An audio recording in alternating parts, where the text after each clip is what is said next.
Ngayong Semana Santa, ating pagnilayan ang turo ng simbahan. Pangako, gagawin ko ang makakaya ko.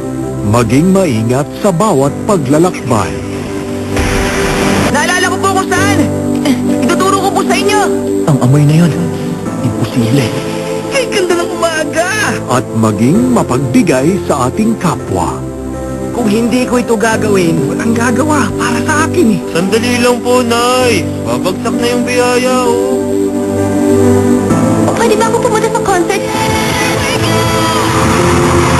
Ngayong Huwebes Santo ng umaga sa GMA.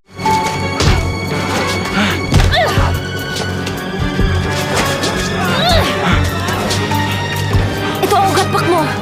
Itarak mo sa puno ng...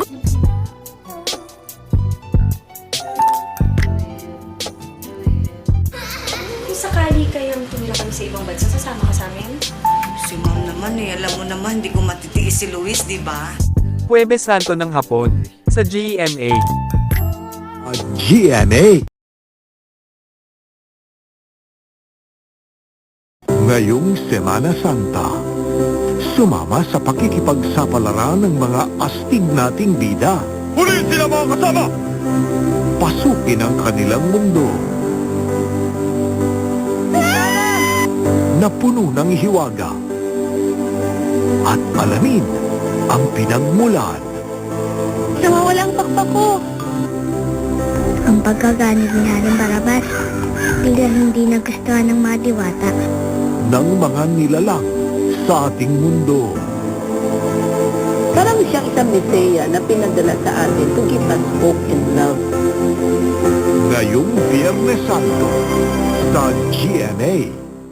Domingo Church, Quezon City, from 12 noon to 3 in the afternoon on Good Friday, March 25, 2016, with a live broadcast over GMA Channel 7, Radyo Veritas 840. Matapang na siya at malakas ang loob para harapin ang makapangyarihan at sabihin ng kanyang salin.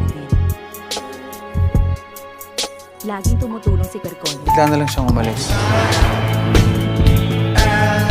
Pero ibang storya na yun. Ang bilis ng... Biyernes Santo ng hapon sa GMA. May bisita tayo! Hindi ako magnanakaw. Magnanakaw sa labas.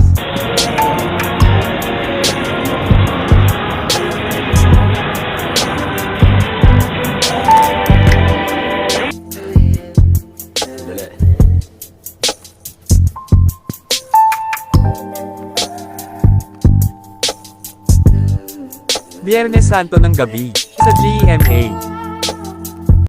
Mga kwento ng pag-asa ngayong Sabado de Gloria ng umaga.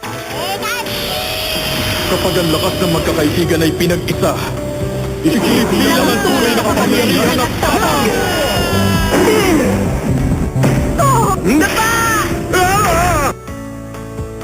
Ano ba nangyayari rito?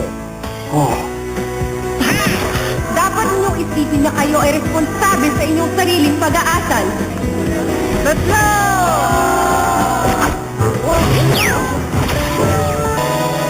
Gusto ko maging isang sirena. Ngayong Sabado de Gloria ng umaga sa GMA.